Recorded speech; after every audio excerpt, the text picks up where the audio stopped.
The election campaign kicks off week 4, debate week. This is Now You Know. I'm Rob Snow. Deeper than the headlines. The answers you need to know. This is Now You Know with Rob Snow on News Radio. Week 4 of the election campaign brought 2 of the competing campaigns to the Montreal area today, quite by design, since Montreal will be the scene of this week's federal leaders debates. Pierre Poilievre was up first today. He had another tough on crime announcement. Life means life. A Poilievre government, he said, would pass a law that would allow judges to sentence mass murderers to consecutive life sentences. For a brief time, there was such a law in Canada under the Harper government, but it was struck down and ruled unconstitutional by the Supreme Court of Canada. How would a Poilievre government get around that? It would use the notwithstanding clause in the Charter, Section 33. We will only use Section 33 to fight crime. We will only use it to end the liberal crime wave, which they have unleashed with catch-and-release hug-a-thug laws. We will reverse all of those laws, and we will bring in the biggest crime crackdown in Canadian history to protect the constitutional charter rights of Canadians to life, liberty, and security of the person. Poilievre would go on to say that multiple murderers should never be allowed to apply for parole. When you kill 6 people, you should never be eligible for parole. You should never be able to force the families of the victims to have to come and testify at a parole hearing so that they relive the hell that you've exacted on them. This is completely obvious. The principle of a fair justice system is proportionality. And when you kill 6 people, to be eligible to go back on the streets only 25 years later is not only disproportionate, but it is a violation of the charter rights of the victims and of their families. And I will use the charter to protect the charter. I will also use the charter to put an end to the liberal crime wave that has been caused over the last 10 years. We can't afford a 4th liberal term. This is Poilievre's second big promise on law and order. His first was the so-called 3 strikes you're out law.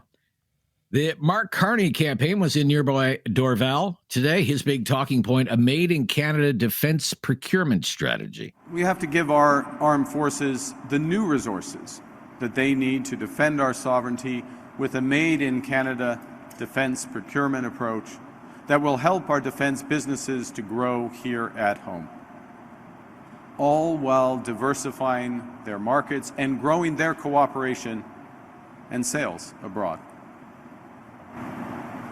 For too long, our military has been both underfunded and overly reliant on the United States. Under the last Conservative government, when Pierre Poilievre was a minister, we in Canada were spending less than 1% of our GDP on defense. The Conservatives starved our armed forces, and shamefully they abandoned our veterans, closing offices across the country. As much as Mr. Carney wanted to talk about national defense today, he was forced to explain why Liberal campaign workers were caught infiltrating a Conservative networking conference and planting phony campaign buttons all over the place. Buttons with MAGA-like sayings on them like "Stop the Steal." Look, this is totally unacceptable, to be absolutely clear. And I, on behalf of my campaign, I was unaware of this behavior, but on behalf of my campaign, I apologize for it unreservedly. Okay. I've made it absolutely clear to my campaign that this behavior or anything approximating it or in that spirit is unacceptable, cannot happen again. As for Mr. Poilievre's latest tough on crime announcement and using the notwithstanding clause to bring back consecutive life sentences, Mr. Carney called that policy dangerous. We have a charter of rights and fundamental freedoms in this country, and it's the responsibility, in my view, of the Prime Minister, of the Government of Canada to defend that charter, those fundamental rights and responsibilities and liberties that Canadians enjoy. The politicizing certain issues with respect to fundamental rights is a slippery slope that leads to further politicization. Jagmeet Singh, the NDP leader, was in Toronto today making a healthcare-related announcement promising that an NDP government would hire tens of thousands of new nurses. He's also opposed to the Poilievre tough-on-crime announcements. Well, we obviously need to have severe penalties for people that commit horrible crimes. And right now we have that ability. We've got a criminal justice system where judges are able to make that determination. And that should continue as is. When it comes to the notwithstanding clause, I believe that we should not be using it. It undermines the Charter, and the Charter is an important list of rights that people should have. But the NDP leader continues to face questions about his political future because if the polls are accurate, Jagmeet Singh is at risk of losing in his own riding on election night. No, I'm not worried about that. I'm focused on the election in front of me. And I said that earlier today. That's not my focus. My focus is we've got 2 weeks left of this election. We've got debates coming up very soon. And I want Canadians to know the choice that they have in this election. The choice is you got Pierre Poilievre, who wants to cut the things you need. You got Mark Carney, who's also proposing massive cuts to our healthcare. And you got New Democrats who want to defend it. So if you want someone that's going to defend our healthcare, vote for a New Democrat. As for those debates, the French language debate is Wednesday. The English debate goes Thursday, and both start at 7 p.m. Eastern Time. I'm Rob Snow. This is Now You Know. This is News Radio. Critical thinking is not dead. Now You Know with Rob Snow. Returns on News Radio. The big story in the election campaign this week will be the leadership debates on Wednesday and Thursday. All the campaigns making various announcements today. Let's dig in a little deeper with the help of Cormac MacSweeney, the Parliamentary Bureau Chief for News Radio. Great to hear from you again, Cormac. Good to talk to you, too. So for the second week in a row, the Conservatives were talking about tough on crime. We covered that pretty extensively in the previous segment. Let's dig a little bit deeper into the Liberal leader, Mark Carney's announcement today. He was talking about a made-in-Canada defense strategy. What would that look like? Well, essentially, he wants to overhaul the procurement process, and this is going to get. I'm not going to get too technical on this, but the procurement process of buying different equipment for our armed forces, contracting out to companies to build ships and things like that for us. Well, basically, what they want to do is try and modernize the procurement rules and, make all the appropriate changes to legislation and regulation to try and centralize the efforts to buy equipment for our military. And that will include a focus on buying Canadian. So they're pitching it as a made in Canada approach to military. So whenever it's possible to prioritize Canadian raw materials like steel, aluminum, critical minerals, and also try and prioritize Canadian industry.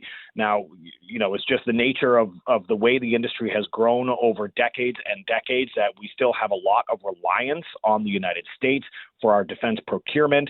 And the Liberals are saying now is a time where we need to change that because President Donald Trump is threatening our sovereignty, has beefs with us over our NATO spending targets, things like that. So this is a way to invest domestically to try and address a lot of those concerns. They also want to try and create what they're calling Borealis, the Bureau of Research, Engineering, and Advanced Leadership in Science, which Borealis is a lot easier to say. Right, but what they want to do is invest in like quantum computing and AI, cybersecurity, to make sure that our armed forces and our cybersecurity agency, the Communication Security Establishment, has all the research and tech that they need. So on top of all of this as well, the promise is to expand our markets for our defense industries. So we have a lot of trade deals with others, but the U.S. continues to be our largest trading partner. So like other issues around the whole U.S. trade war, he wants to start to look beyond the U.S. and expand our markets so that we protect the industry a little bit better. Okay. One of the things I would like to know is what would this mean for Canada's planned purchase of the F-35 fighter jets? That is a huge budget item. I think it's $19 billion plus for 88 fighter aircraft, American made, Lockheed Martin made. So, and we've already put some money down on some of these planes. So what could this mean for that program? It's not fully clear yet. The Mark Carney has already put that purchase under review, and we're waiting to see what the result of that could be, but we'll have to wait until after the election if the Liberals end up winning the election. So it's not quite clear. It's a huge purchase, and it's not just buying planes, but there were contracts that were signed so that Canadian industry benefits off of the procurement of this plane as well. But there are others who could be in the game who had put forward contracts and proposals to try and gain that contract. And so I think it raises a big question. There was a question for Carney about how, moves like the F-35, if we end up abandoning that contract once again, whether that could end up hurting Canadian access on the defense side to American contracts as well, and the impact that could have.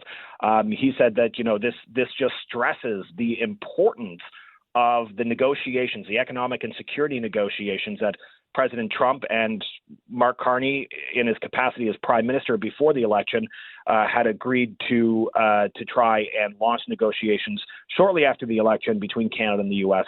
with whoever forms our next federal government. So he's linking it back to Trump and linking it back to the importance of the negotiations that are coming forward, and basically saying to voters, who do you want at that table, which for the Liberals is the big question, because of the polls show that they're leading on that question, and so they're going to hammer that question as much as possible. But you have other parties making other pitches as well to try and say they're best to lead the country and sit at the table with Donald Trump to discuss these very important issues facing the sovereignty and economy of our country. Okay. We have about 90 seconds left. So there was an interesting news story from CBC News yesterday about a recent conservative networking conference was held in Ottawa last week at the Westin Hotel, and some Liberal staffers, I guess, thought it would be a good idea to scatter that event with these fake buttons with MAGA-like slogans on them, "Stop the Steal" and what have you. And they were busted because then they went to a bar and I guess were boasting about it within earshot of a news reporter who reported on it. Mark Carney was asked about this today. What did he say? Yeah, we hear about these sort of dirty tricks, if you will, pop up at almost every election. Different parties do different things. This time it's the Liberals getting busted for this. Carney says that it's absolutely unacceptable. He has reminded his campaign and sent something out to say, we do not do this and we should not be doing this. He says he was unaware of this plan. Of course, when the story broke, there were a lot of people on other political sides saying that this is an example of the way the Liberals will treat not just this election, but governing as well, and trying to link all of this together. So, it's up to the voters to decide what they think of this, whether this is a smaller issue or a larger issue in their minds, but definitely a lot of politics at play whenever these sorts of dirty tricks pop up in the election. And they some people have been saying these people should be fired. He didn't. He reassigned them, right? He reassigned them. Yes. So he didn't actually fire them. He reassigned them. And we don't know who the staffers are. So that's the other question out of all of this. Are these, just minor staffers, or do they go a bit higher up? So we'll have to wait and see whether the CBC, who broke the story, has more details in the days to come. Buttongate, Cormac. Buttongate. I love it. Okay. All right. Thank you for robocalls. We got robocalls. That's right. Yeah, I forgot about that one. Yeah. Okay. Thank you. Very interesting day on the hustings. Bye-bye. Cormac MacSweeney, the Parliamentary Bureau Chief for News Radio. Now you know with Rob Snow continues on News Radio. Here with David Smith on a Monday. If you're ever looking for a podcast of our show, Now You Know with Rob Snow, we have a great new mobile app that will help you hear our show when you want to. Listen live, listen to the podcast. It's called the Seeker app, SEEKR. It has all kinds of exclusive audio that you won't hear anywhere else, news, music, and sports. And you can download Seeker for iOS or Android. That's Seeker spelled SEEKR. And Now You Know with Rob Snow is also on Spotify and Apple Podcasts, or wherever you get your podcasts. Now, also on the Seeker app is the Big Story Podcast. New Big Story Podcast just posted today, and it focuses on housing affordability and the election campaign hosted by David Smith. What did you talk about? Yeah, that's right. You can hear today my conversation with Tim Richter from the Canadian Alliance to End Homelessness. Tim and I sat down to discuss what I personally believe is the single most important issue facing young Canadians today, and that is housing affordability. You know, all of the polling so far in this election has been clear. If you belong to an age demographic more likely to already own a home, your most important issue is trade and Donald Trump. But if you're under the age of 40, you're likely more concerned about the fading dream of home ownership in this country, more so than whatever may happen with the global economy. As I've said before, for my generation, Gen Z, younger millennials especially, housing was unaffordable before the tariffs, and it remains unaffordable after the tariffs. Tariffs are secondary to that wider problem. So on the podcast today, Tim and I go through a 10-point policy recommendation that was released last week by the Canadian Housing Coalition. It's basically a roadmap for what the next federal government needs to do to meaningfully tackle the housing crisis. And we also take a look at some of what's been pitched so far by the party leaders.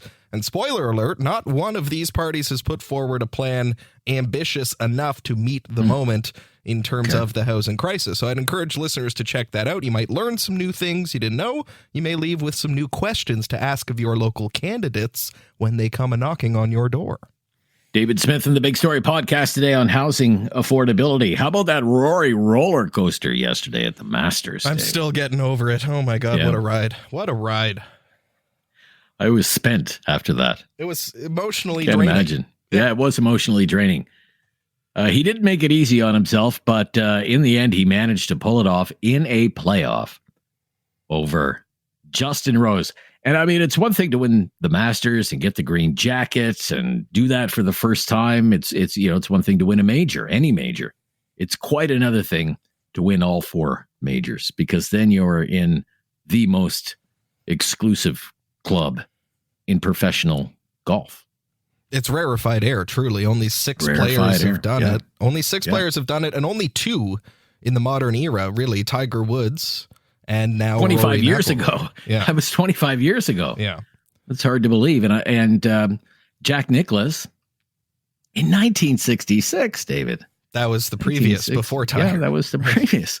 Just how rare that actually was. But he made some incredible shots. I mean, a 7-iron that had to go around a tree and hook over the water and land on the green, like just these amazing shots. And then he would be, 100, 125 yards away. And one time he put it in the water, another time he put it in the trap. It was absolutely maddening, but he was perfect when it counted the most, with a birdie on the playoff hole, the one and only playoff hole yesterday.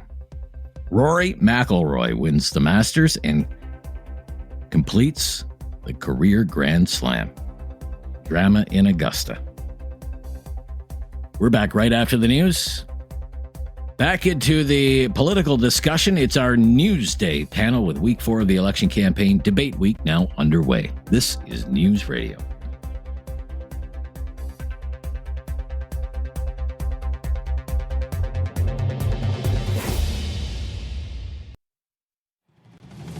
Now you know with Rob Snow continues on News Radio. The Newsday panel. And the gang's all here for the Monday Newsday panel. Cam Holmstrom, principal at Nipa Way Strategies. How are you? Very good, Rob. Glad to be here. That's good. Saw you on TV the other day. You're going to be doing some analysis, some election analysis for APTN. Good for you, Cam. Look forward to that. Much. And Chris Day is here, Senior Vice President at Hill & Knowlton. How are you, Chris Day, on this day? I'm well. Thanks very much. Thanks for having me back. What do you guys think of Buttongate? I'm calling it Buttongate. I like it. Buttongate. Okay.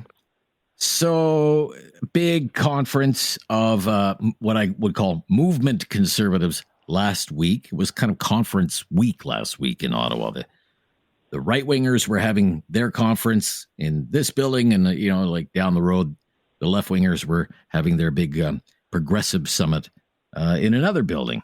And at the networking event for the right-wingers, I guess it was infiltrated.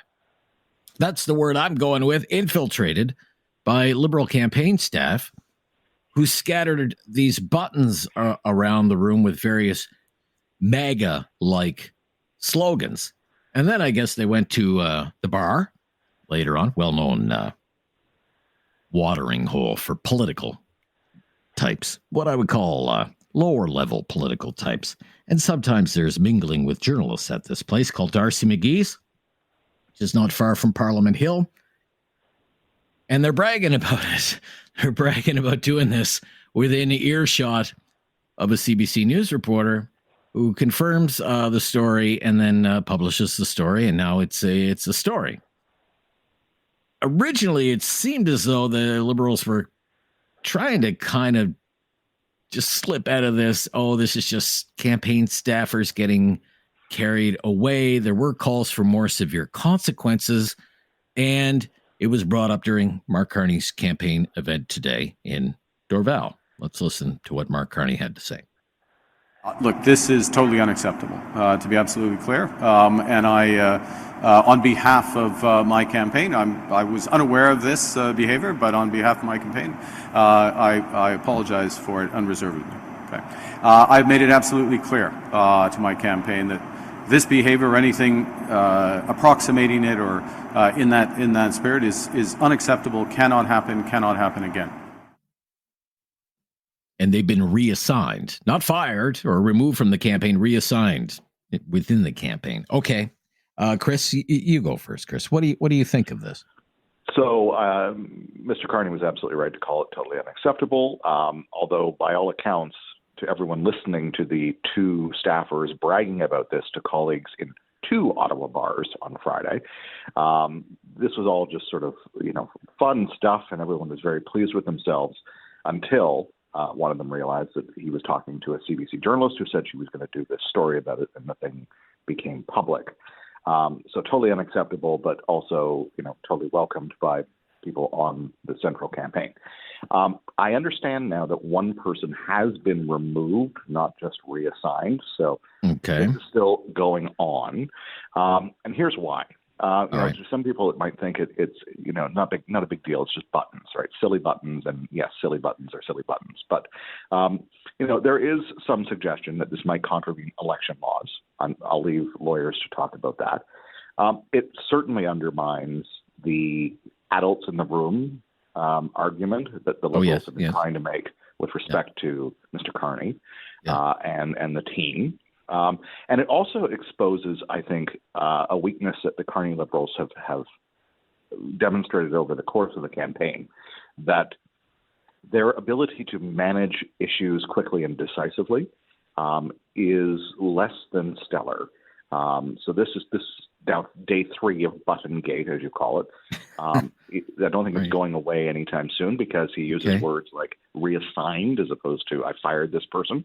Yeah. It's unacceptable, and they're not part of my campaign anymore. Right, How hard is that? Okay. It shouldn't be that difficult. But he did it with Paul Chang. He's done it with other issues. And this is a really interesting thing to watch. As someone was asking to be the guy across the table from Donald Trump, if you're not able to manage issues quickly and decisively, like Buttongate, how are you going to do it with CUSMA renegotiations, right? So this is where let's go to Cam. Really challenging. Cam. Yeah. Cam, what do you think? Buttongate. First off, I really do hate Richard Nixon for this whole. Because if it weren't for him, we wouldn't call him Gate. All right. Even button then, scam. Button scam. Okay. Let's. Anyway, all right. That's just a pet peeve of mine. But honestly, I'll come back to a real simple line. You play stupid games, you get stupid prizes. And seriously, there is no need to do this. There is no reason to do this. I've had people say to me on campaigns, well, we can pull this little stunt and no one will ever know it's us and it'll be great. Like, everyone always finds out, especially when you're dumb enough to going out to the bar in downtown Ottawa on Spark Street, where, frankly, staff and political and journalists are all over the place. Like, like this is a political bar, this place, Darcy McGee's. Exactly. Like, the whole run of Spark Street, there's half a dozen places like that. Full well, right? And you know for a fact, because certain parties go to certain bars, i.e. the Liberals like to go to Darcy McGee's. We Democrats who tend to go to Brixton's. Guess what you always tend to see in both of those places? Journalists. because they know that too. So again, Right. if you have Okay. such little sense as to do that in that place, Yeah. guess what? If I'm running a campaign, I don't want you within a country mile of my campaign. You're too stupid to do this. You deserve to be fired for malpractice.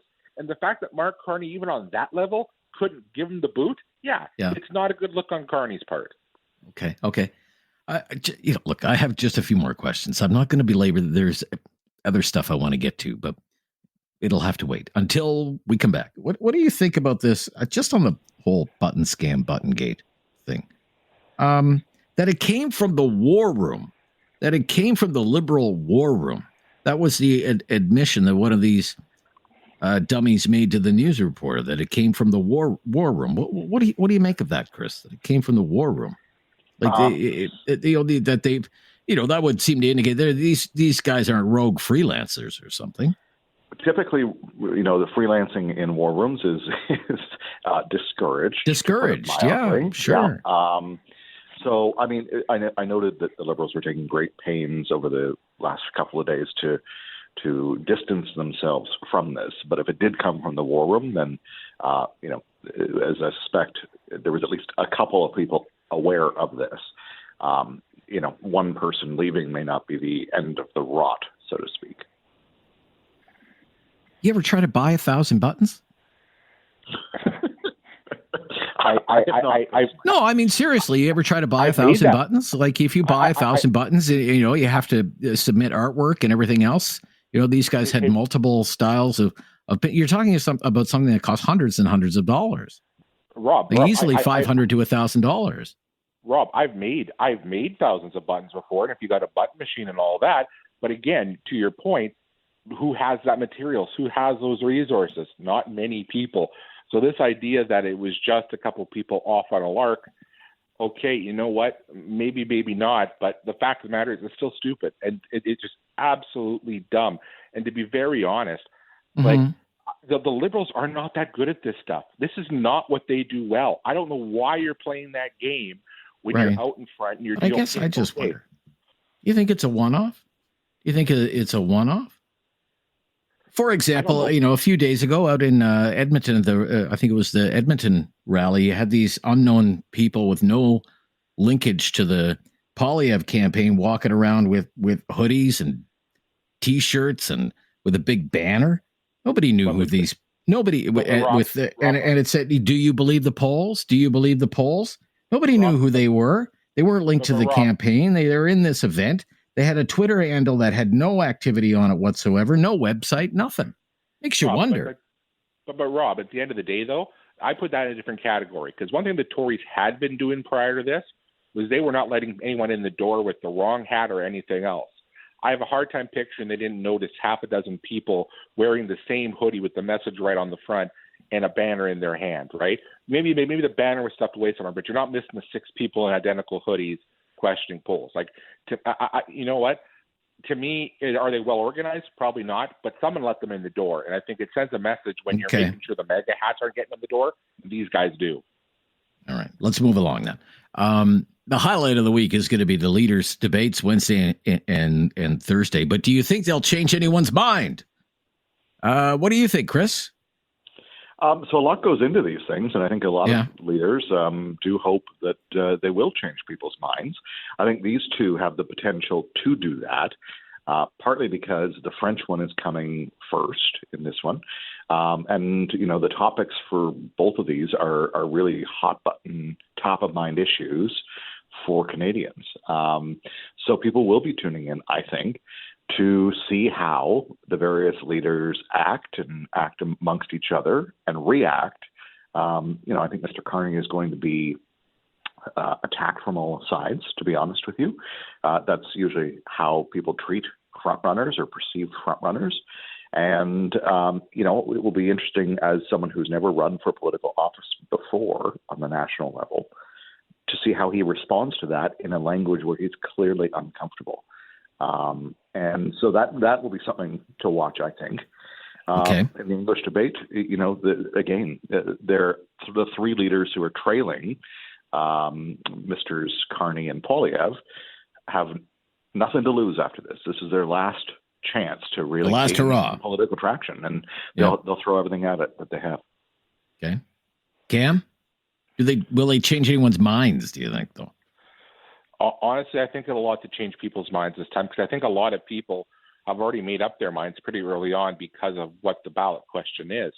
That being said, hey, weirder things have happened. It could change, but that's only if someone seriously over or underperforms. And I think for Mr. Carney, the bar's been set pretty low on what the expectations are, so he'd really have to do really badly for that to blow up in his face. As for Mr. Poilievre, he has a bit of a tightrope he has to walk. Yeah, you got to put pressure on Mr. Carney, but at the same time, you don't want to look like the person who you've been for the last 20 years, who people don't necessarily like. If you're too attacky, you're too bulldoggy. You know, if you pull out that smirk, you know, if you try to treat Mr. Carney like you did that journalist in Okanagan Applefield, you're just reminding people of what they don't like about you. So for him, he has to be able to be on the offensive, but not be offensive while doing it. And that's going to be, and honestly, he hasn't shown that yet. So, but could he? Who knows? We'll see. Okay. We'll stop here. You have questions. Now You Know with Rob Snow has the answers. On News Radio. It's our Newsday panel. Cam Holmstrom is principal at Nipa Way Strategies. Chris Day is senior vice president at Hill and Knowlton. So, Cam Holmstrom, you have been a longtime supporter, strategist, staffer for the New Democrats. So, I want to ask you about the New Democrats. Looking kind of bleak right now for the New Democrats. Polling firms have them on track to experience their worst campaign since 1993. And Jagmeet Singh, the leader in Burnaby, is asked about this. He was asked about this again today. Let's play a clip again, David. Jagmeet Singh getting asked if he'll step down as NDP leader if he loses his own seat on election night. Play that clip, David. Well, we obviously need to have severe penalties for... No, I'm not worried about that. I'm focused on the election in front of me. And I said that earlier today. That's not my focus. My focus is we've got 2 weeks left of this election. We've got debates coming up very soon.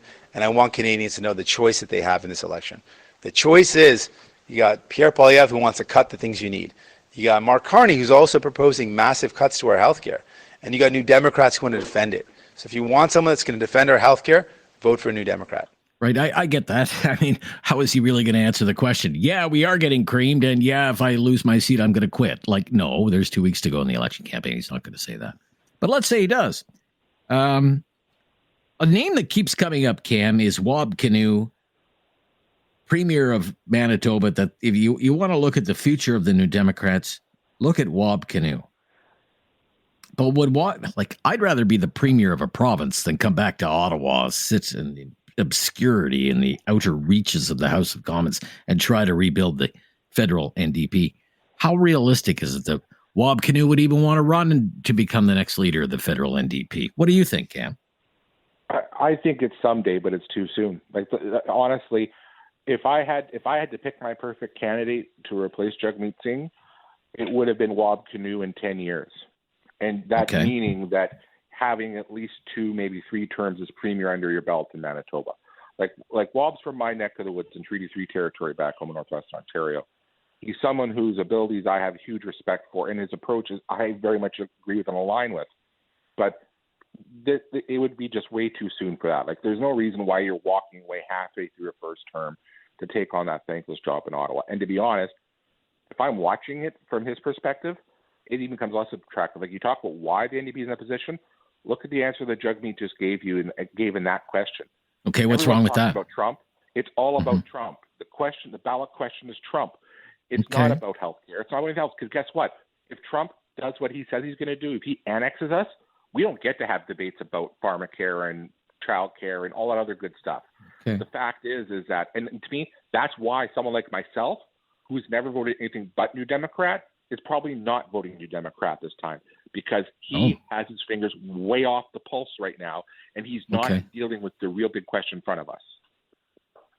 I mean, a lot of people are kind of licking their chops at the idea of Wab Kinew making a leadership run for the federal NDP, Chris, but you don't leave the comfy confines of a premier's office to come back to Ottawa and try and rebuild a struggling federal party, or do you? I don't know. What do you think? I will defer to the knowledge of the inner workings and what would work with the NDP membership to Cam any day. But, certainly I've heard from a number of NDP friends of mine that, Wab Kinew is someone that is the future of the party, whether or not it's next or the one after the next leader. We'll see, I suppose. Stranger things have happened. Former Premier Rachel Notley from Alberta might be someone who could be enticed to come back. Yeah. I'm sure there will be some representative of the anti-Semitic sort of pro-Hamas wing of the party that will step up. We'll see. Nikki Ashton. Nikki Ashton, Matt Green of Hamilton, Heather McPherson of Edmonton, potentially.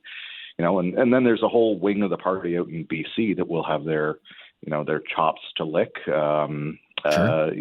because many of them are going to lose their seats if current polling holds. So it is a thankless task to rebuild a political party.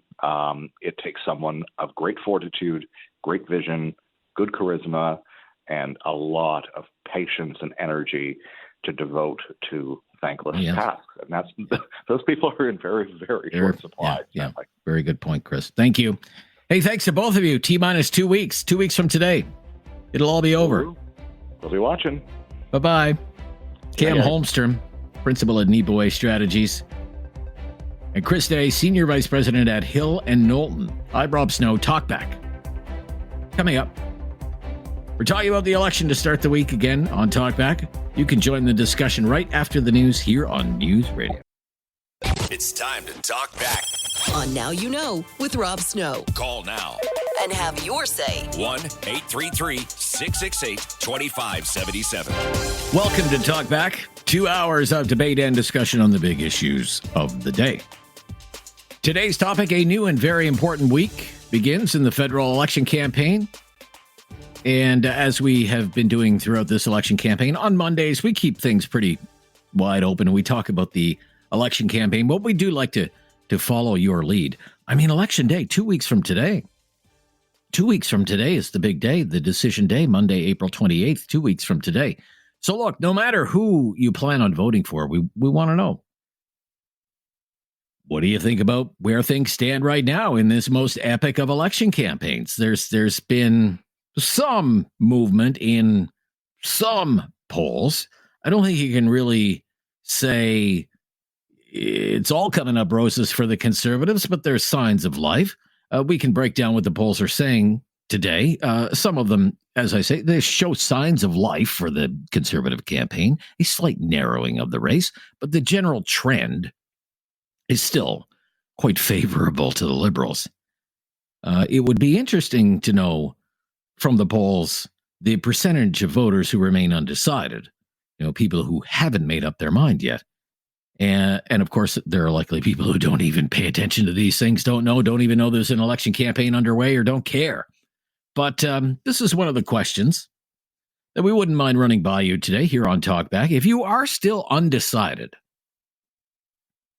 if you just haven't made up your mind just yet, which party you're thinking about voting for in the election, if that is the case, why is that the case? What are you still considering? What are you waiting for? What could convince you to, say, support one party over another?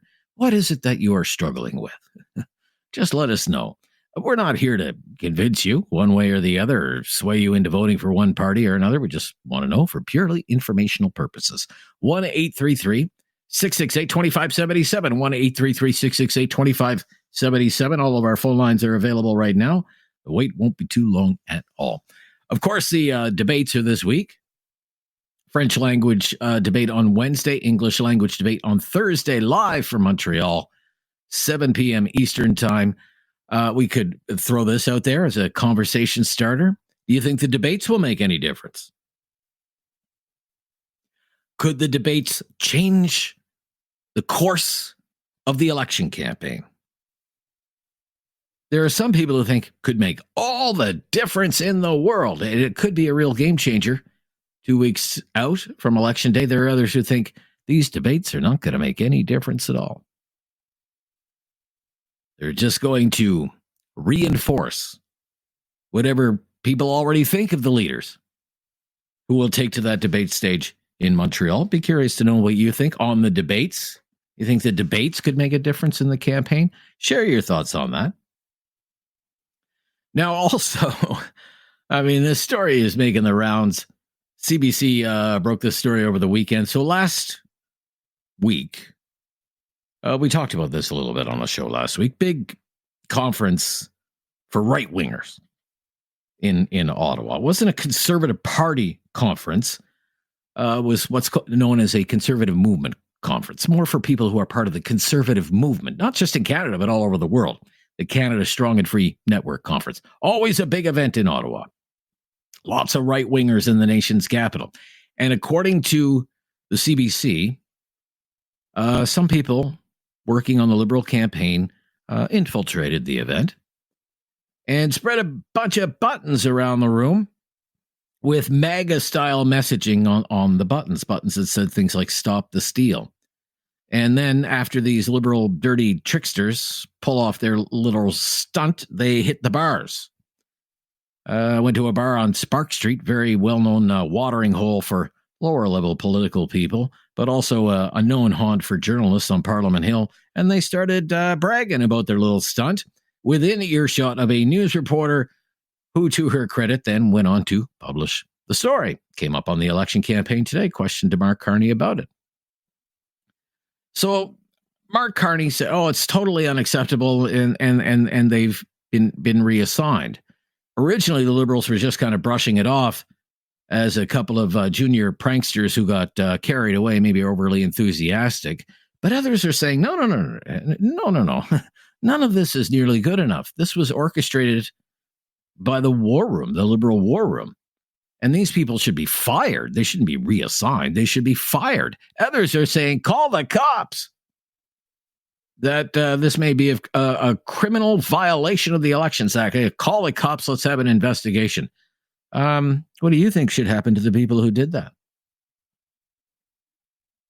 I mean, are you okay with someone who does that during an election campaign just going back to work as though nothing ever happened? Or should they be fired or investigated? What do you think? 1-833-668-2577. That's our call-in line. I think that's enough to get us started for the Monday Talkback. 1-833-668-2577.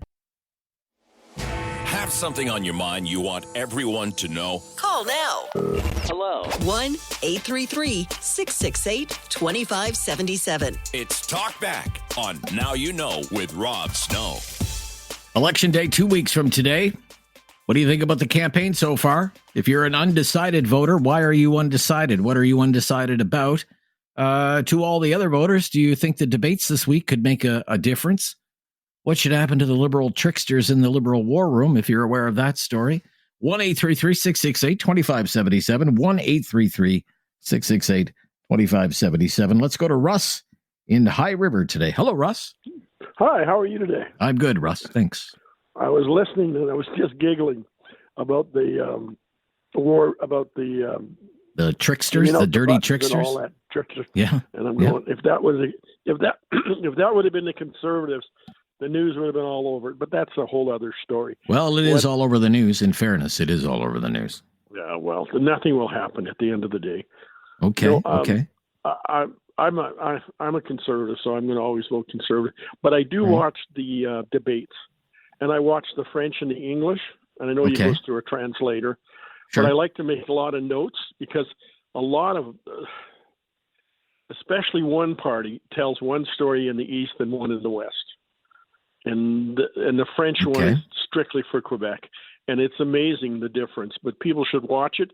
It's good to watch. It is. Oh, sure. But if you're going to watch them both, and then compare the statements made from one province to another, or from one to another. Because the Canadian one, the English one is way different than the French. It's surprisingly different. So you think, for example, you would want to maybe hone in on what is Mark Carney going to say in French to a largely Quebec-based audience when it comes time to reveal where exactly he stands on a pipeline? And how will that answer compare to what he says the following night if the same topic comes up during the English language debate, assuming it comes up at all. Yeah. Because you think they might be different. They might be different answers, right? I wish the English debate was in Ontario, not in Quebec. I'm sorry, but you wonder why Westerners are upset, because every time there's a debate or anything, it's all done in the East. And there's I guess they've got the studio there. It's all set up. The moderator is going to be an Ontario guy, Steve Paikin. Mm-hmm. I don't know who he is, so I don't know. Okay, well, he's a pretty well-known broadcaster in Ontario, anyway. Yeah. Did they ask you? No, I don't think they would ever ask me. No, I'm not really on that kind of level. No. Sorry. You really think I could be? I couldn't be that fair or balanced. I actually think you would be fair and balanced. I actually do. Well, okay. Well, how are you feeling 2 weeks ago as a conservative? I mean, are you nervous? Are you confident? Are you? I think the crying yourself to sleep at night, Russ, or what? No. Okay. No, I'm not. I'm retired, so really, it's more for my kids and my grandkids I worry about. So yeah, there's not much that they can do. The other question is, I don't understand how this Liberal government that isn't even a government is enacting new laws on. I don't know if you've read it or heard about it, but they're acting new. In October, there's new laws coming out for appliances and new regulations. Yeah, regulations. I talked about that on Friday. Yeah. Yeah. Well, I don't understand how it can come to effect when there's no government. Like, literally, is this Garbeau's idea of a surprise for us before Christmas? It was Mr. Wilkinson's leading that file. The Natural Resources Minister. Yeah. But for what reason? Like, at the end of the day, what's it going to gain us? Why isn't it debated in Parliament? Okay, well, there'll be a parliament soon enough after the election. They'll have to come back. They have to have a throne speech and everything else. I guarantee you they'll come back, have a throne speech. 5 days later, they'll shut down for summer vacation. Well, I don't know about that. Okay, thank you, though. Thank you. 1-833-668-2577. 1-833-668-2577. A couple of lines available there. We'd love to hear from you. Mike in Kincardine today. Hi, Rob. Mike. Hi, Mike. I'm a red Tory. Red Tory, and okay. I've been a Conservative Party member for 25 plus years. Okay. I am sitting on the fence because of a number of reasons. Okay. And so you're undecided. I am undecided, and this is the reasons why. Okay. I'm looking at voting Liberal because I believe Carney would be better with his international finance knowledge. Okay. Coordinate the fight against Trump with other nations. I think he would be better at transforming our economy with different trading partners and stuff like that. But then the things that concern me about him is the holdovers that he has, like Guilbeault. Why is that guy in cabinet? If he wants to win the election, he would remove him.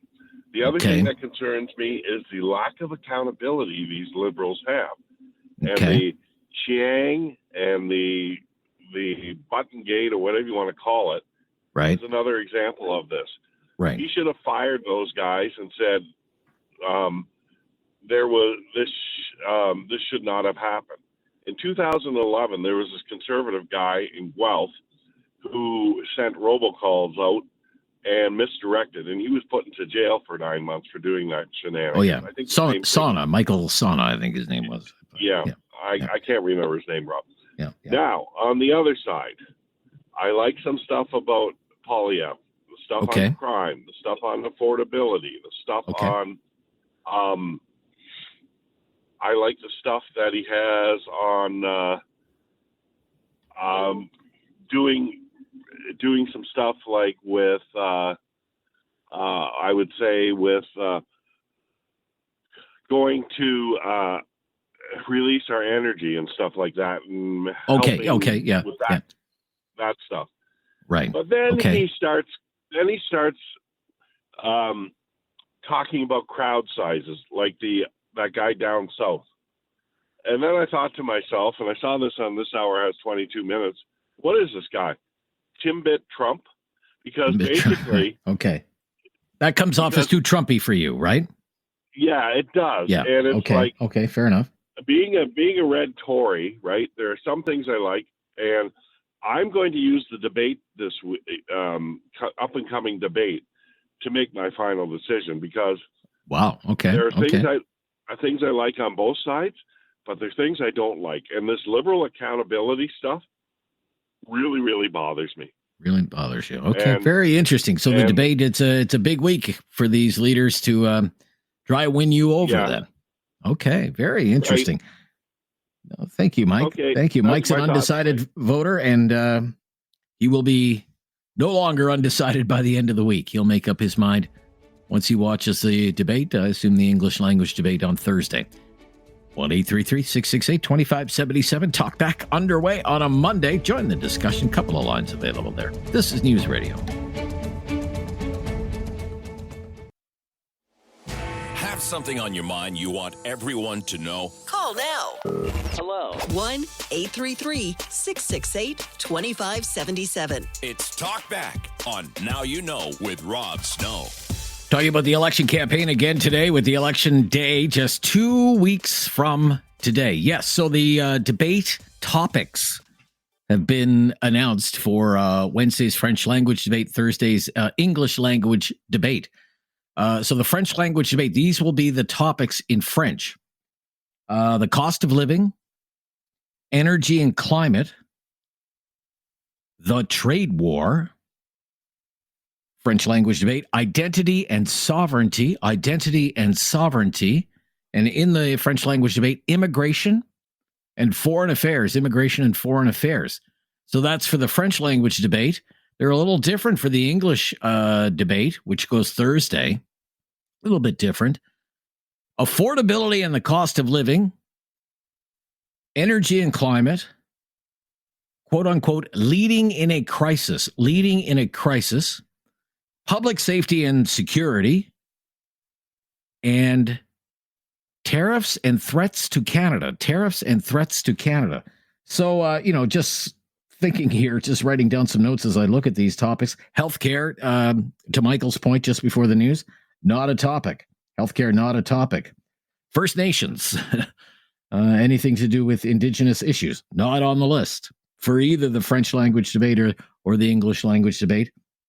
And immigration is included as a topic for the French language debate, but is not apparently going to be a topic in the English language debate, even though it's been a very, very hot issue in Canada, especially over the last few years. So if you want to weigh in on those, whether you think there are topics you would like raised in the debate that maybe aren't part of this list, feel free to raise that here. 1-833-668-2577. Diane in Red Deer. Hello, Diane.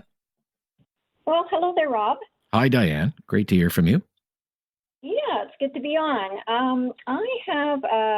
I just have a couple of things. The one is you were talking about the people that are undecided at this point. You wanted them to call in, and I am a conservative, and I am voting conservative. However, I have just one thing that I think the undecided people are concerned about, and I think their number one thing is that Pierre Poilievre looks Trump-like or angry or whatever, and that's how he's appearing, and that's how people are seeing it. And the Liberals are really pushing that Carney is going to be, calm and a statesman and all this other stuff. So I think what I would suggest maybe is there's a couple of podcasts on YouTube that show Pierre Poilievre.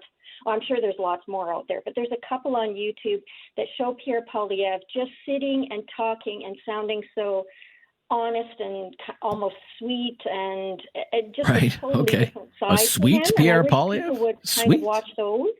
Okay. And that they'll get a different impression of Poilievre outside of kind of the attack dog caricature of him? Yeah, and he explains on those podcasts that he comes off that way because he cares so much. He's just so passionate about things that that's how it comes off, and it doesn't come off as, lovey-dovey or whatever. Sure. It comes off more of being angry, and it's just that he's so passionate and concerned about Canadians and how many people he's seen over the last couple of years going across this country, person after person after person, and talking to people. And Mark Carney's been out there a month, and I don't know if he's talked to really anybody other than the people that are at his press conferences. But anyway, the one, Ben Mulroney's radio podcast and the Knowledge Project just went out last night. And those two podcasts really show Pierre Poilievre in a completely different light, I think. Okay. And if there's undecideds out there, I would really suggest them maybe searching around and find some stuff that it's not showing a rally of him or where he's standing talking about his newest and latest and greatest thing that he wants to change about the government. You'll see him in a completely different light. Okay. Thank you. Good to hear from you, Diane, in Red Deer today. Doug is calling from Alberta as well. Hello, Doug. Hello, Doug. Hello, how are you doing? I'm good, Doug. Thanks for calling. You have your radio on, Doug? If you could turn whatever it is you have on there off. You're getting a bit of an echo there. Thank you. What my point is that everybody's got it wrong. And everybody's got it wrong. Okay. Being arrogant. Okay. We talk about Poilievre and Carney, but guess what?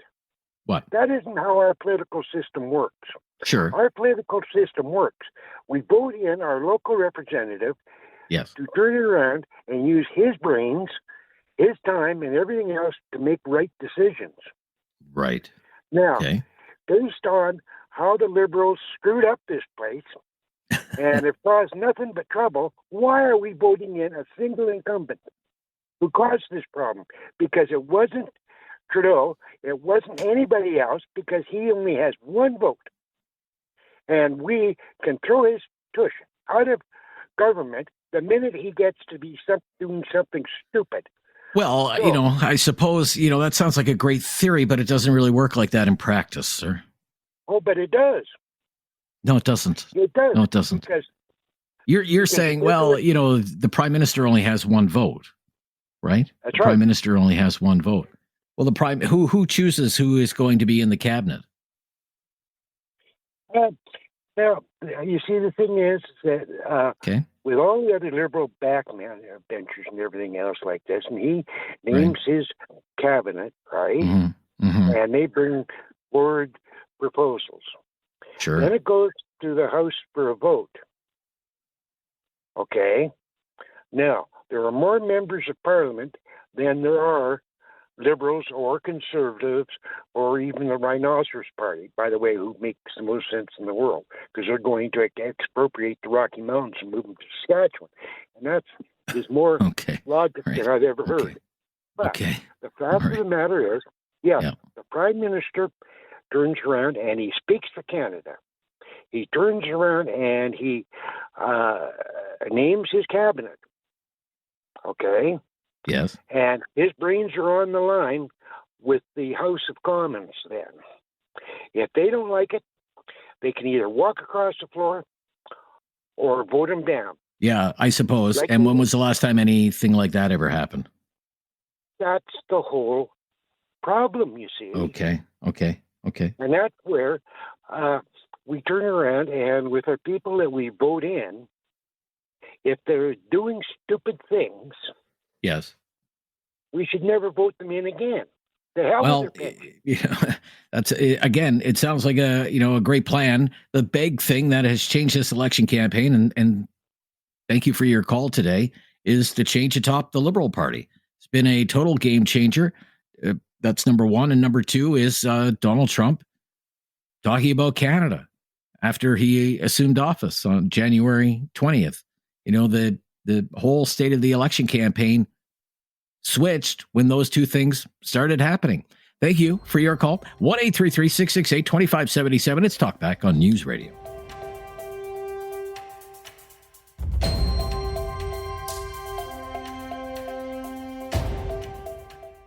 We have some new audio in. It's about the election campaign.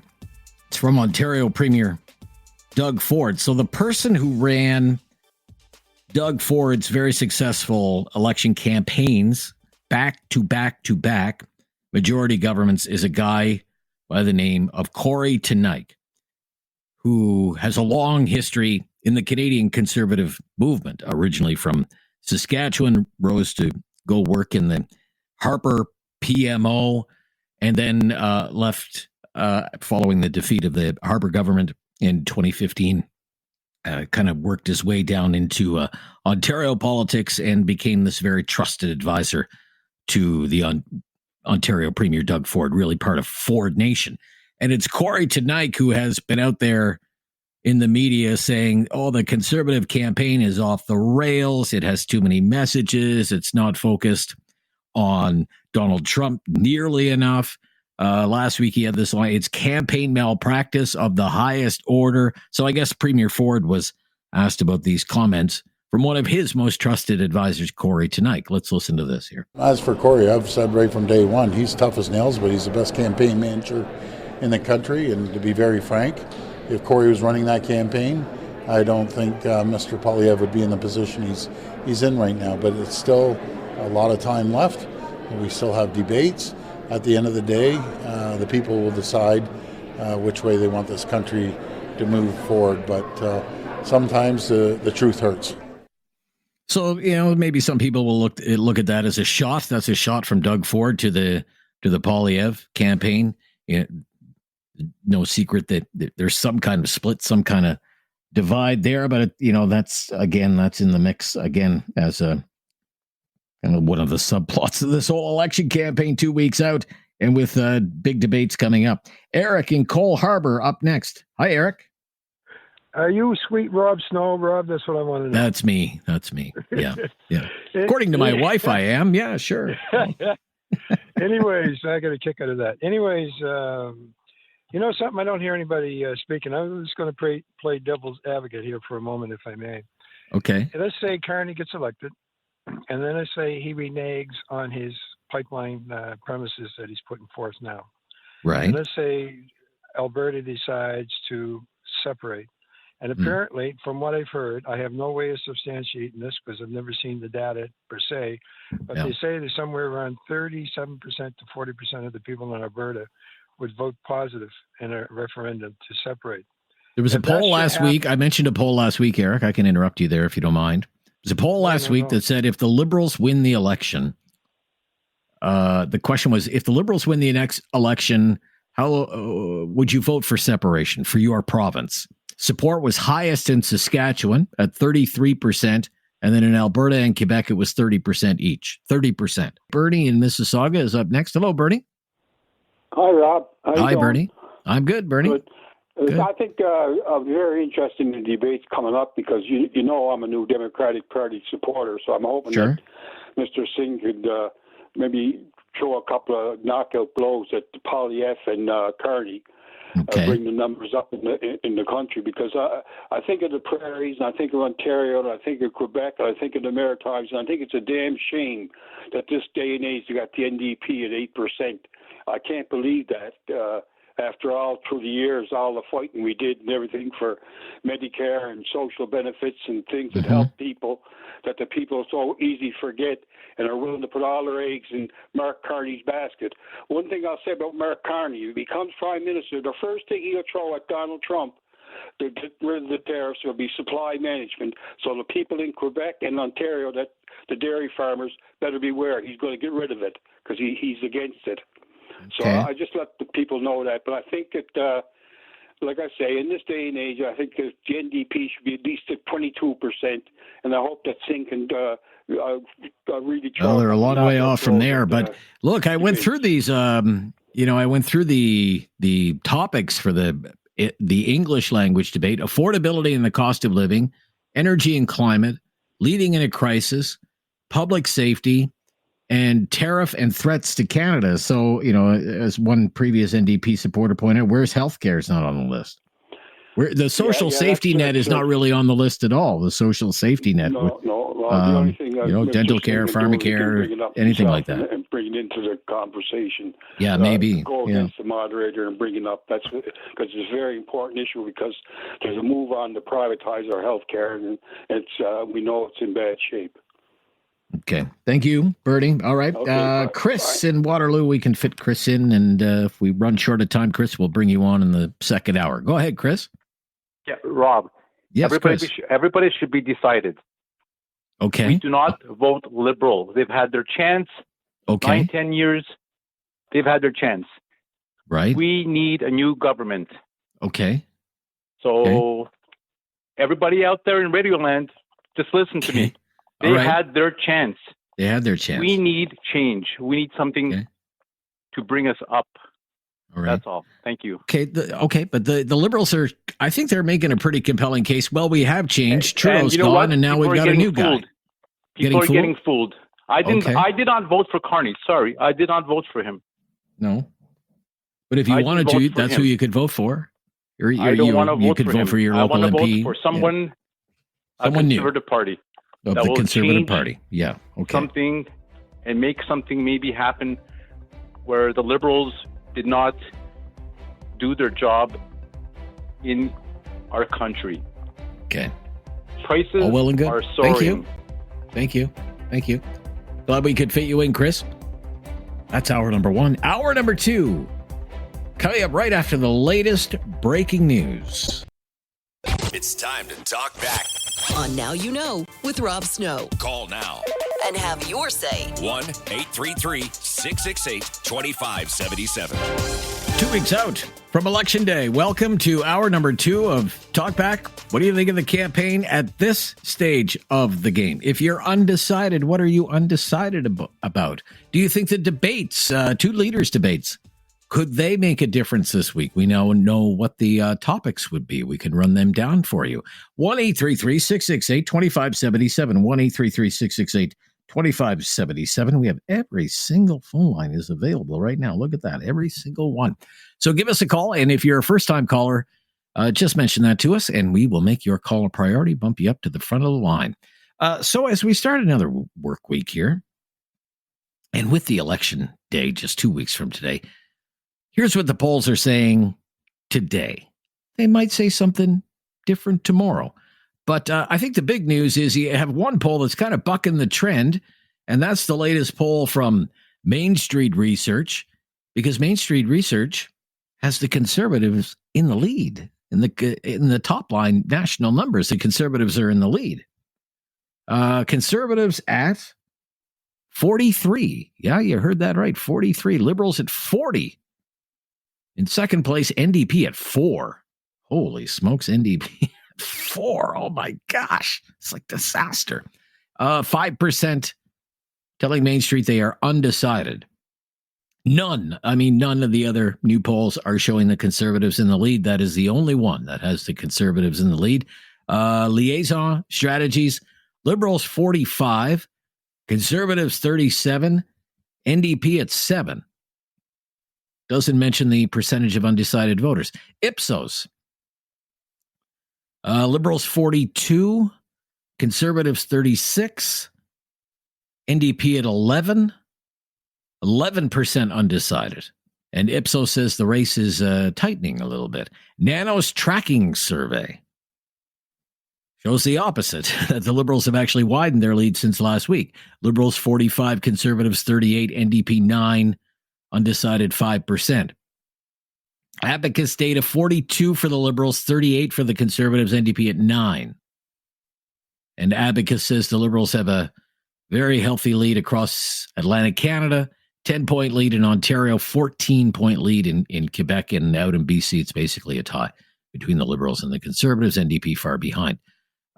So according to Abacus data, the Liberals, leads in Ontario, Quebec, and Atlantic Canada, the Liberals are pretty much sitting pretty. That's more or less where things stand right now with 2 weeks to go.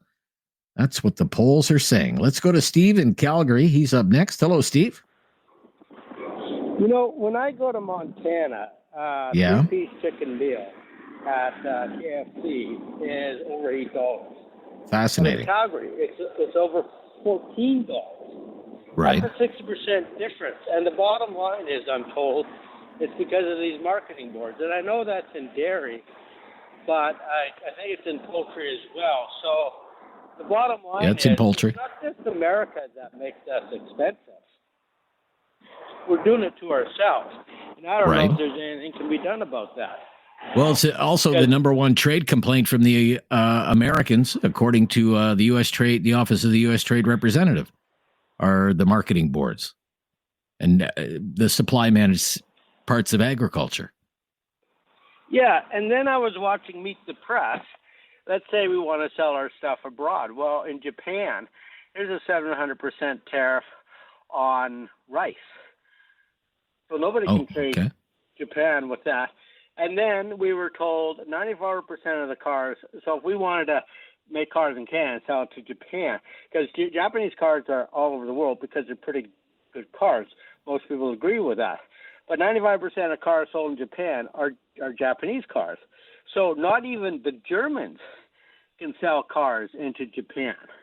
The only ones are the ones who truly want a Mercedes or an Audi or a BMW. They're willing to pay whatever that tariff is. But Japan is a very closed market. And then when they went on to China, they're talking about how they steal IP, which apparently means intellectual property, and then they make it and then they sell it back to us for cheaper. So, and Japan, I remember back in the 80s when Lee Iacocca was complaining, they were always manipulating the yen. So they could do better on trade. So I don't know if any of that is all going to figure itself out before Trump is done doing what he's doing. But I got to tell you, when we pay 60% more for a 3-piece meal in Canada, that really bothers me. But that's okay. Just me. Fair enough, Steve. Thank you, Steve in Calgary. Let's go to Kim, also calling from Calgary today. Hello, Kim. Hi, Rob. How you doing? I'm good, Kim. Thank you for calling. That's good. Rob, without even getting into which party to vote for, we just got to kind of look at the situation in Canada like it's a disaster. Deficit is so high. Which leader is actually saying having a solution to fix these problems? And to be honest with you, I can't see anything else but utilizing our resources. We have to move our oil and gas to basically survive right now because of the situation the Liberals have put this country in. It's a disaster. And I personally feel that with Carney, he's blatantly said he's not going to remove C-69. So, the obvious choice is here. We've given the Liberals 10 years to prove themselves, and they haven't. But why do you? So again, I just ran down the polls. Yeah. Why do you think that that's kind of failing to resonate at this point in time? There's only 2 weeks left. The fact is, the problem is the Liberals have bought off the media, and people are looking at the mainstream media and seeing what's going on there. You have to look at the facts. People, please look at the facts. The situation of our country. Which leader do you think is, and the policies that they have in place are going to fix the problem? There's no other choice. We have to, as I said, utilize our resources to get anywhere, to pay down our debt. Once we pay down our debt, we can have more social programs, but Carney he doesn't want to do that. He said that he's not going to get rid of C-69, so there's no chance of it. So let's, look at the situation, the best way it's going to be fixed. And honestly, it has to be a change of government. And that's the only way I see it. Okay. Need a change in government. Okay. Thank you. Popular opinion today. 1-833-668-2577. It's hour number 2. Have something on your mind you want everyone to know? Call now. Hello. 1-833-668-2577. It's Talkback on Now You Know with Rob Snow. Talking about the election campaign, election day, 2 weeks from today. Debate on Wednesday, debate on Thursday. Maybe they'll make a difference. Maybe they won't. I'd love to know if you think they'll make a difference. Matt is in Calgary. Hello, Matt. Hey, Rob. Hi, Matt. How's it going? Everything is well here today, Matt. Hope things are well with you. What do you want to talk about, Matt? Sunny day here in Cal. Well, That's good. That's good. I'm going to vote for the Conservatives. Okay. Why is that? Only because I think they have the best situational awareness. Okay. Explain that.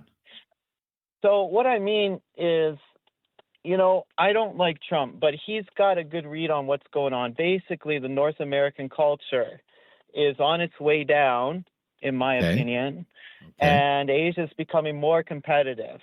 Now, this is where Trump's got things wrong. He's blaming Asia. He's saying they're not playing fair, and I disagree with that. I think it's an open market, capitalist world, and you got to compete. Okay. And a couple callers ago was saying, that China's cheating, Japan's cheating, maybe Korea. Okay, I disagree with that. I lived in Japan for a decade. Okay. And I'm just going to say it plainly, and I hope all the Canadians listening to me hate me for saying this, but I'm going to be very direct and very specific. The Japanese culture is superior to ours. How so?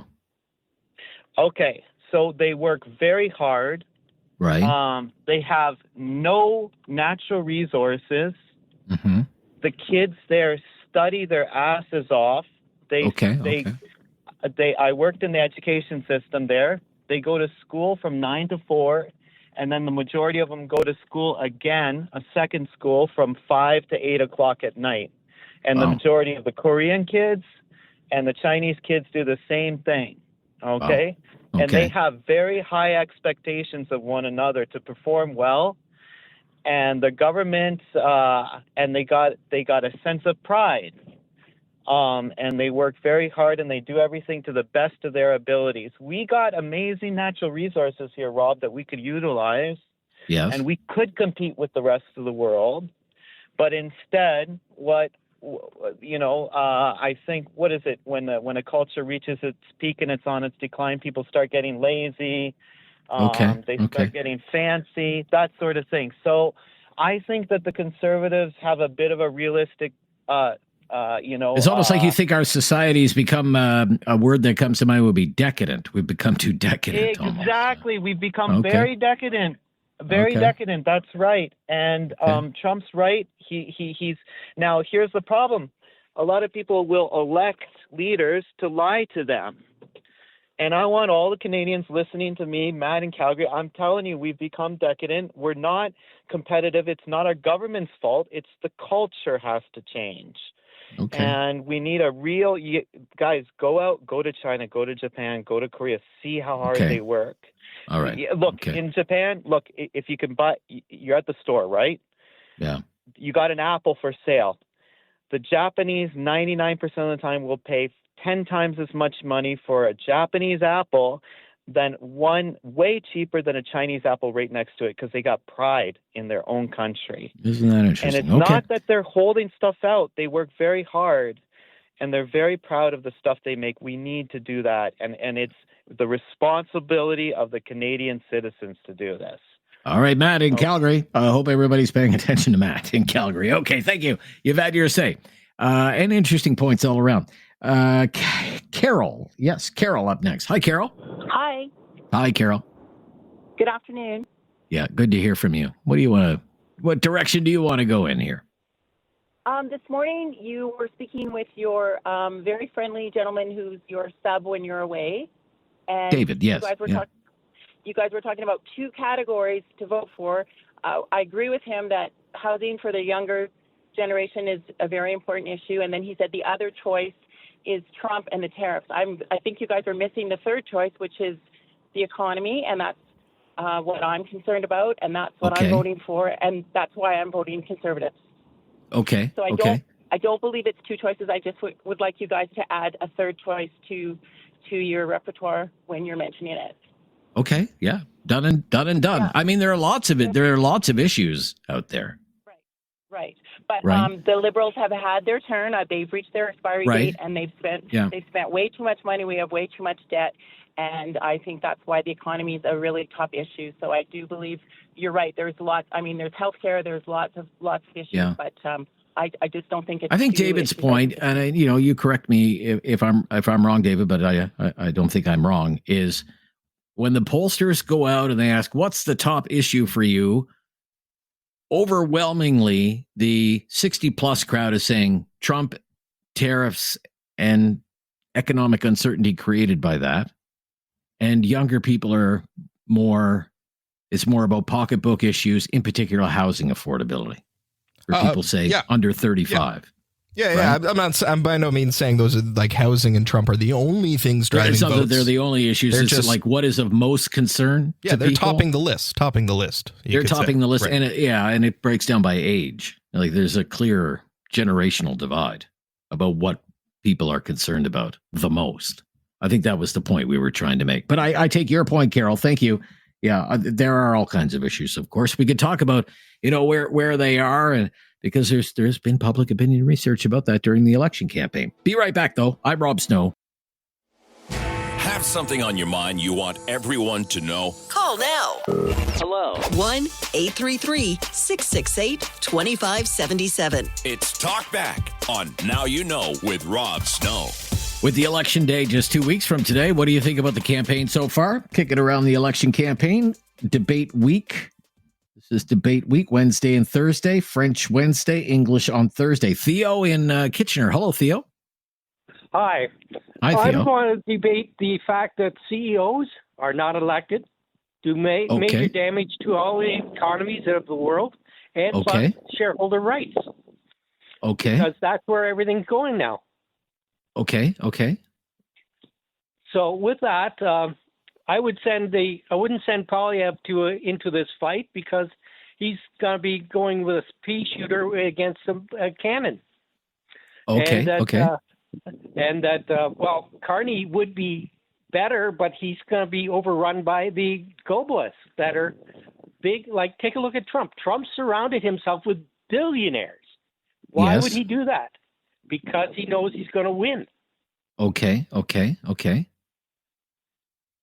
So, do you think one is necessarily better than the other? I'm having a hard time following your line of thinking here. Okay. CEOs.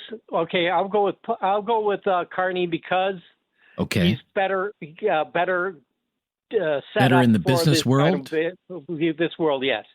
Okay. But also, I want to make my point that CEOs are not elected. They're not. They're sure, not. But okay. But and plus, the shareholders' rights, because shareholders will always win. Okay. Over any economy. Does it not trouble you that he comes? He was chair of Brookfield Asset Management, right? A very big company with its tentacles in a lot of places. It's been accused of tax avoidance. It's done business dealings with, people like Jared Kushner, son-in-law of Donald Trump. It helped Elon Musk buy Twitter. It's been accused of buying apartment buildings and renovicting people and kicking people out onto the street. All of these things. Doesn't any of that trouble you, sir? That he kind of comes from that? That's part of his background? I just said. Okay. CEOs and shareholder rights. The shareholders don't care how they make the money. They just want to make the money. Right. But still you're saying you would prefer. I know. But again, you're still saying you would prefer Mark Carney over Pierre Poilievre, right? Because he comes from that world. Has no experience in that field. I see. Okay. So it's about experience. Okay. Fair enough. Okay. All right. Thank you, Theo. Yeah, good to hear from you, sir. Yeah, I understand it a little bit. Darlene in Calgary. Hello, Darlene. Hi. Hi, Darlene. Well, this is a bucket list. I've been trying to call in for years now. I listen to your show every day. I'm a huge fan. Oh, well, thank you so much. So you're a first-time caller? Yeah. You finally got through? I finally got through, and I have to say it's really a great platform to listen to because you do get a good perspective of what people are thinking. And we try to, yeah. Well, it's surprising how much people will say one thing and then go the other way. Like your last caller, he said shareholders' interest. That's exactly what we don't need in this country and what we don't need in the world. We we need people who have been doing this, like Pierre Poilievre, who's been doing this for, 18 years. So that's what's wrong with the world right now, is we have these businessmen coming in and they have their own interests. I'm a small business owner. I'm a single mom. I own my own home. I have senior parents. I have kids in the blue collar. I mean, I run the gamut of what I'm interested in when it comes to platforms. And I'm looking forward to the debate because I'm still trying to figure out why liberals, especially younger women, are voting liberal. I have 3 sons, and 2 of my daughter-in-laws are very much liberal, and they say that Pierre Poilievre is against women's rights. And I've researched this like a lot. I mean, I'm just a common person, but, I try to fact check and stuff, and every time I keep coming up with Pierre Poilievre is actually for women's rights. Recently, he just said he wasn't going to put any laws restricting. That's what he said last week. David, can you do a search for that clip, if that's still in our system from last week, when he was asked by a news reporter about if his party forms government, what would happen on reproductive rights, the abortion question, all of that? If you could find that, David, that would be quite helpful. Yeah. And on the other end of things, I hear, like, right after Carney became prime minister, he actually got rid of the cabinet or the minister for women's rights and gender equality. Like, when he formed his cabinet, that was axed. And so that's alarming in itself when you have this misinformation saying Pierre is against women's rights, but then I actually been finding more saying the exact opposite. And that needs to be talked about a little bit more often, because there's a lot of young women who are voting liberal based on information that isn't there. So I don't know where it's coming from that they're. Well, I think it's born out of fear about what happened in the United States with Roe v. Wade being overturned, and with what's happening in so many U.S. states when it comes to access to abortion, and that's happening in red states, not blue states in the United States, and they're worried that could migrate north if there's a conservative government in power on that particular issue. I think it could if there's a liberal government continues to be in power, because Carney right away he axed that ministry or that cabinet, and that speaks to me as a woman. I just recently became a granddaughter or a grandparent to my first grandchild, who's a girl. And so I'm interested in this, and I'm interested to hear where it's coming from, because I don't know if you watched The Handmaid's Tale, but it kind of hits a little close to home with, rights being taken away and what's been happening in the States with the passports and, diversity talk, and how Trump talks about that. And we have to be very careful going backwards. Like, we've come so far over hundreds of years to get rights in place, and as a businesswoman, I don't want to see us go backwards, and to me it seems like Carney's the one that would take us backwards with some of the stuff that he's done. And if we don't have an economy to stand on, bottom line, we can't stand up for any of our rights at all. And with what he did in the UK, I follow a lot of the past Prime Minister Liz Truss. I follow a lot of her speeches, and she speaks volumes about how he destroyed their economy with the same platforms that him and Trudeau had in the last 9 years, which was printing too much money, carbon tax talk, net zero. All that I get that. But Liz Truss, I mean, let's face it, Liz Truss is, trying to do her own kind of reputation rehabilitation. She was prime minister for 57 days in the UK, and yet almost crashed the currency in the UK. She didn't do a great job as prime minister, one of the shortest runs as prime minister. But his platform has been the same. Like, he stands for the same things that he stands for here, and we've already seen what that has done over the last 9 years. Okay, I got to run, Darlene. I have to run. I'm glad you got through today after all those times trying, and I hope you'll try us again sometime.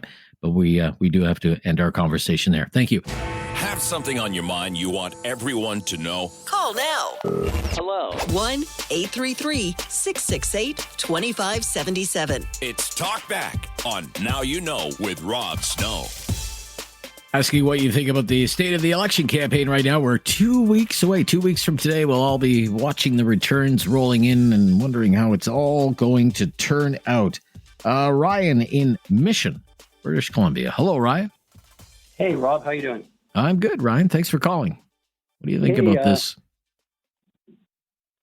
Yeah, so I haven't really heard too many people talk about the motivation of these two gentlemen, Mr. Poilievre and Mr. Carney. Okay. And I know I'm going to be voting Conservative, but Mr. Carney's motivation, I found it interesting. I read an article. It was a banker lady that worked with him from Deutsche Bank, and she didn't have too many good things to say about Mr. Carney's motives. I think that should be pretty telling. Okay. Yeah, and so I just think that, you know, Mr. Carney, he's been very platform weak. He just kind of follows Mr. Poilievre's lead to kind of cancel him out, I think.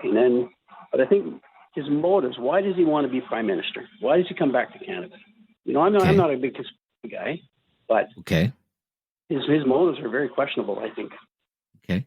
Well, he said today, you know, I've renounced my citizenship in the other countries where I held citizenship, Ireland and the UK. I pay my taxes in Canada. I'm here to help Canada. I'm all in for Canada. What makes you doubt that? Yeah, I just think that he's very evasive as far as, you know, I know his handlers have kind of kept him out of the media, so to speak, unless he's in the prime ministerial seat there. And I just think that we're not getting a full picture of who Mr. Carney really is. Okay. What do you think is motivating Pierre Poilievre? What do you think motivates him? I think he's more of a grassroots guy, you know. Grassroots guy, I know they were both born here, but I believe Mr. Poilievre, his roots are pretty deep into Canada, and I think they're authentic. Now, I think to some people he comes off as brash and maybe a little bit Trump-like, not to me, but I think he's a passionate guy who just really wants to see, especially the middle class, but all people kind of just do better here, just Canada do better. And I think he's got a good vision for our country. Okay.